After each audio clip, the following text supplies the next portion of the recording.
తట్టుకోవాలంటే? ఒక్కోసారి పొడి దగ్గు రోజుల పర్యంతం వేధిస్తుంది.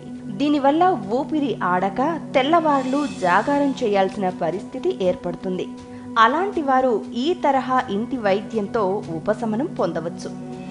ఖర్జూర పండ్లు గాని ఎండు ఖర్జూరం కానీ తీసుకుని లోపలి గింజలను తీసివేసి దానికి సమాన బరువులో పిప్పళ్ళు, ఎండు ద్రాక్ష, పంచదార, మరమరాలు వీటన్నింటినీ మెత్తగా నూరి కొంచెం నెయ్యి, తేనె కలిపేసుకుని రోజు 1 చెంచా చొప్పున 2 పూటలా తీసుకుంటే పొడి దగ్గు తగ్గుతుంది.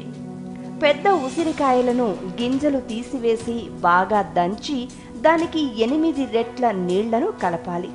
ఆ తర్వాత ఆ ద్రావణం 2 రెట్లు మాత్రమే మిగిలేదాకా మరగ కాయాలి.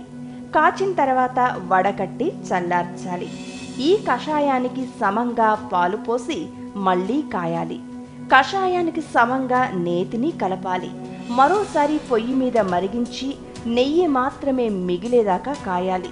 చల్లారిన తర్వాత దీనిలో కొంచెం ఆవు పాలు, ఆవు నెయ్యి కలుపుకుని రోజు 1-2 చెంచాల చొప్పున తీసుకుంటే పొడి దగ్గుతో పాటు ఇతర రకాల దగ్గులు కూడా నయమవుతాయి.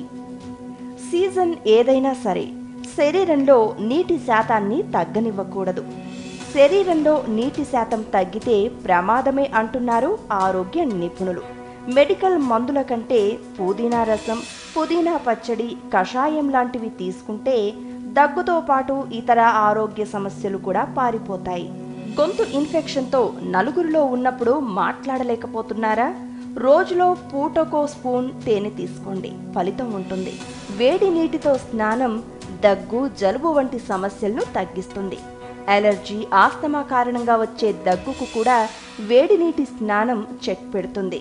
గోరువెచ్చని నీటిలో ఉప్పు వేసి పుకిలించండి. ఇలా 3 రోజులు చేస్తే దగ్గు తగ్గిపోతుంది. పాలల్లో చిటికెడు పసుపు కలిపి రెగ్యులర్గా తాగడం అలవాటు చేసుకోండి. దగ్గు మాత్రమే కాదు, ఆరోగ్య సమస్యలన్నీ సమసిపోతాయి.